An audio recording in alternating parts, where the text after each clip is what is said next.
Hi guys, welcome to Gurukis channel. ரீசெண்டா பாத்தீங்க அப்படின்னா இந்தியாவுல குஜராத் மாநிலத்துல ரான் ஆஃப் கட்ச் அப்படிங்கிற இடத்துல பாத்தீங்க அப்படின்னா பாம்புகளுடைய படிமங்களை வந்து கண்டுபிடிச்சிருக்காங்க. இந்த 2024 வருஷத்துல பாத்தீங்க அப்படின்னா இதுவரைக்கும் இல்லாத உலகத்திலேயே கிடைக்காத மிகப்பெரிய ஒரு பாம்புகளுடைய எலும்புகள் வந்து கிடைச்சிருக்கு. தொல்லியல் ஆராய்ச்சியாளர்கள் வந்து கண்டுபிடிச்சிருக்காங்க.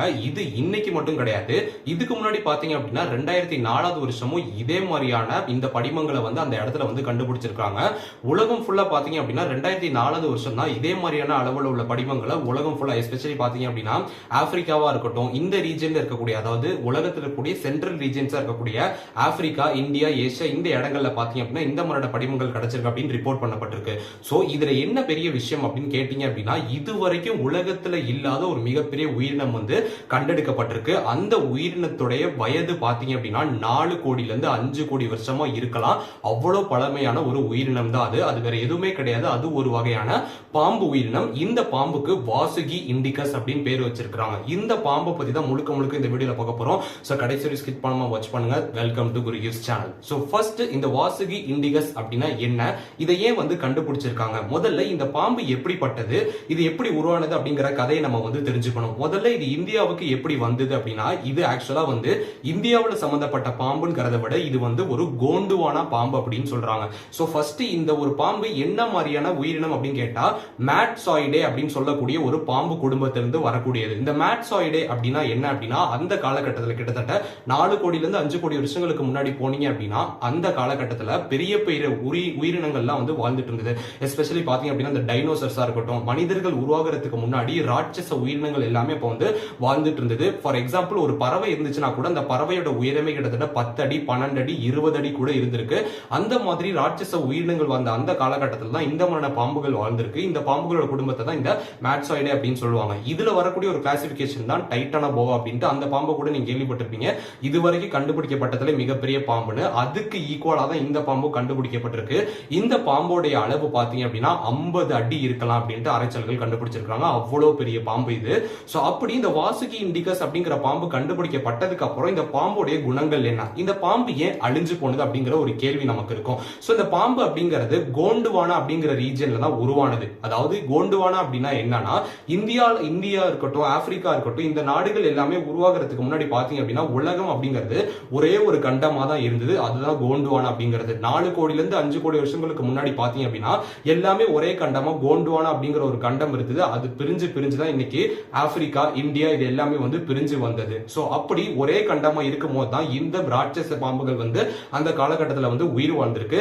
அதுக்கப்புறம் இது எப்படி அழிஞ்சு போனுச்சு அப்படின்னா முதல்ல இந்த பாம்புகள், பல்லி, முதலைகள் இது எல்லாமே வந்து ரெப்டைல்ஸ். சோ இது எல்லாமே வந்து கோல்டு பிளட்டட் மேமல்ஸ், அதாவது கோல்டு பிளட்டட் அனிமல்ஸ் அப்படின்னு கூட சொல்லலாம்.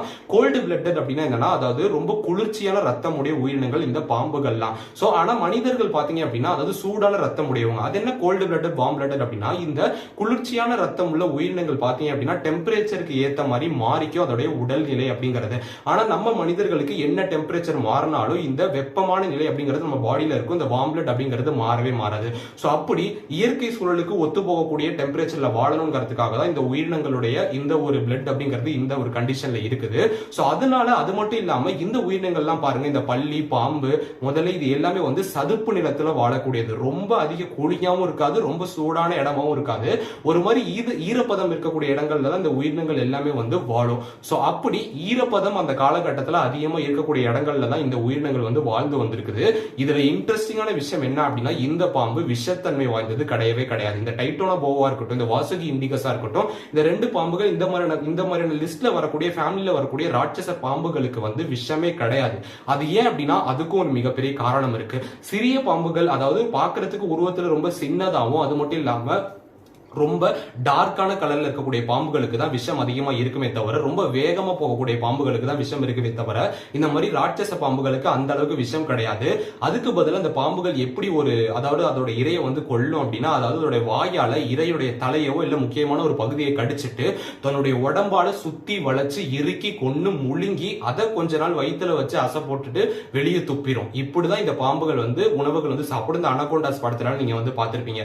அது மாதிரிதான் இந்த பாம்புகள் வந்து வந்து அதோட இரையை கொண்டு சாப்பிடுமே தவிர இதுக்கு வந்து விஷம் அப்படிங்கிறது கிடையவே கிடையாது. இப்படிதான் இந்த பாம்புகள் வந்து உருவானது. அதுக்கப்புறம் ஏன் இந்த பாம்பு வந்து அழிஞ்சு போனது அப்படிங்கிற கேள்வி நமக்கு இருக்கும். அந்த காலகட்டத்துல பாத்தீங்க அப்படின்னா நிலங்கள் வந்து பிரிய ஆரம்பிச்சிருச்சு. உலகம் வந்து அதாவது உலகத்துடைய வெப்பநிலை அப்படிங்கிறது மாறி போயிருச்சு.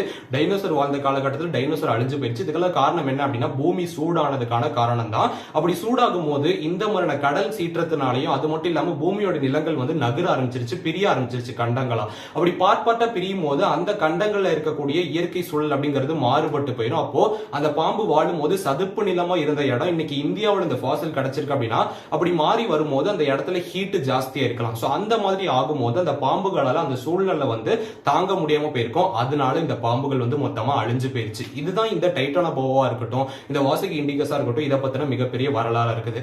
சரி, இதெல்லாம் வந்து இப்படி உருவானிச்சு, இப்படி எல்லாம் மிகப்பெரிய பாம்புகள் இருக்குன்னு நமக்கு தெரியும். ஆனா இந்தியாவில பாம்பு இருக்கிறதுக்கு மிகப்பெரிய ஆச்சரியம் என்ன அப்படின்னா இதுக்கு ஒரு மிகப்பெரிய கதை, ரகசியம், ஏகப்பட்ட விஷயங்கள் இருக்கு. அது என்ன அப்படின்னா இந்த பாம்புக்கு ஏன் வாசுகி இண்டிகஸ் அப்படிங்கிற பேர் வச்சிருக்காங்க நீங்க யோசிச்சிருக்கீங்களா? இந்தியாவில கிடைச்சதுனால இதுக்கு இண்டிகஸ் அப்படின்னு பேர் இருந்துச்சு. அது ஏன் வாசுகி அப்படிங்கிற பேரு? வாசுகி அப்படிங்கிற பேரு வேற எதுவுமே கிடையாது. இந்தியாவில் எடுத்துக்கிட்டீங்க அப்படின்னா ஹிந்து மதம் மிகப்பெரிய மதம். அப்படி ஹிந்து மதத்துல சிவபெருமானுடைய கழுத்துல இருக்கக்கூடிய பாம்பு பேர் தான் வாசுகி. அதனாலதான் இந்த பாம்பு பேர் வந்து வாசுகி அப்படின்ட்டு வந்து பேர் வச்சிருக்காங்க.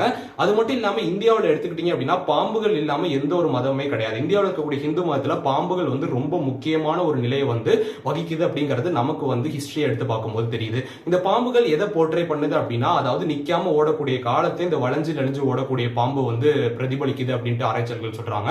அது மட்டும் இல்லாம பாத்தீங்க அப்படின்னா இந்த பாம்புகள் வந்து மரணத்தை வந்து பிரதிபலிக்குது. அதாவது மரணம் ஒண்ணு இருக்கும், அந்த மரணத்துக்கு அப்புறம் ரீபர்த் அதாவது மறுவாழ்வு அப்படிங்கிறது இருக்கும் அப்படிங்கறத பிரதிபலிக்குது. சோ இந்த முறையில ஏகப்பட்ட விஷயங்களை பிரதிபலிக்கிறதுனால தான் இந்த ரிலீஜியன்ஸ்ல இந்த பாம்பு வந்து ரொம்ப ஒரு முக்கியமான ஒரு பங்கு வகிக்குது. இந்த பாம்புகளை கடவுளாவே வந்து கும்பிடுறாங்க. பெருமாளுடைய பாம்பு அப்படின்னு கேட்டீங்கன்னா ஆதிசேஷா அப்படின்னு சொல்லுவாங்க. சிவபெருமானுடைய பாம்பு வாசுகி. சோ இந்த மாதிரி பாம்புகளுக்கு எல்லாம் ராஜாவா இருக்கக்கூடிய பாம்புகள் தான் இந்த வாசுகியும், அது மட்டும் இல்லாம இந்த சேஷா அப்படிங்கிற சொல்லக்கூடிய இந்த சேஷாதிரி நாகமும். சோ இப்படிதான் இந்த நாகங்களுடைய வரலாறு அப்படிங்கிறது இந்தியாவில மிக பெருசா காணப்படுது. இந்த பாம்புகளை வந்து தெய்வமாவே வழிபடுறாங்க. அது மட்டும் இல்லாம பாத்தீங்க அப்படின்னா சமுத்திர மந்தனா அப்படின்ட்டு ஒரு எபிசோட் இருக்கும். அதாவது தேவர்களும் அசுரர்களும் பார்க்கடலை கடைஞ்சாங்க அப்படின்னு. அப்படி பார்க்கடலை கடையும் போது அந்த பார்க்கடலை கடையிறதுக்கு எதை யூஸ் பண்ணாங்க? ஒரு ராட்சச பாம்பா இருக்கக்கூடிய இந்த வாசுகி அப்படிங்கிற பாம்பை தான் யூஸ் பண்ணாங்க. இந்த ஒரு பாம்பு தான் தேவர்களும் அசுரர்களும் பார்க்கடலை கடையிறதுக்கு ரொம்ப யூஸ்ஃபுல்லா இருந்தது. அந்த பாம்பை வச்சுதான் ஒரு மிகப்பெரிய கயிறு மாதிரி, அதாவது கடல் வந்து எவ்வளவு பெருசா இருக்கும் அதை கடையணும் அப்படின்னா அதுக்கு எவ்வளவு பெரிய கயிறு தேவை. ஆனா கயிறு இல்லாதனால இவ்வளவு பெரிய ராட்சச பாம்பை வச்சுதான் கடைஞ்சிருக்காங்க. இதெல்லாம் நமக்கு எதை பிரதிபலிக்குது அப்படின்னா அந்த பாம்புகளுடைய ராட்சச தன்மையை பிரதிபலிக்குது. அது மட்டும் இல்லாம அந்த காலகட்டத்துல உலகம் உருவான காலகட்டத்துல பாம்புகள் எந்த அளவுக்கு இருந்திருக்குது, எப்படிப்பட்ட பாம்புகள் உயிர் வாழ்ந்திருக்கு அப்படிங்கறதான் நமக்கு வந்து பிரதிபலிக்குது. அது மட்டும் இல்லாம இந்தியா மாதிரியான ஒரு நிலத்துல, இந்தியா மாதிரியான ஒரு நாட்டுல பாம்புகளுக்கு எவ்வளவு முக்கியத்துவம் கொடுத்திருக்காங்க அப்படிங்கறத இந்து மதத்துல மட்டும் இல்ல மத்த மதங்கள்லயும், அது மட்டும் இல்லாம பாத்தீங்க அப்படின்னா இங்க வாழ்ந்த உயிரினங்களுடைய தன்மை மூலியமா நமக்கு வந்து தெரியுது.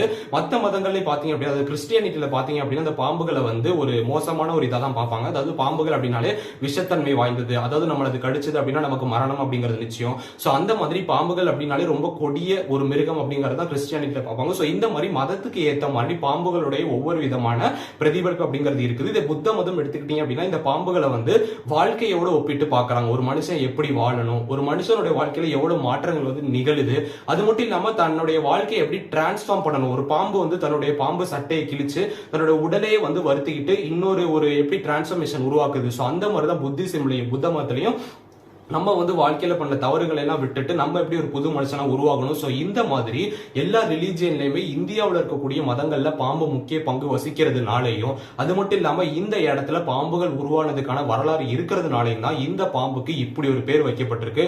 அதனாலதான் இதுக்கு வந்து வாசுகி இண்டிகஸ் அப்படின்ட்டு ஆராய்ச்சியாளர்கள் பேர் வச்சிருக்காங்க.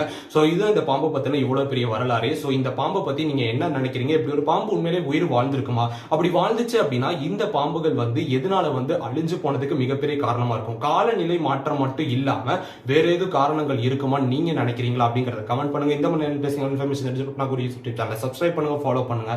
தேங்க்ஸ் ஃபார் வாட்சிங்.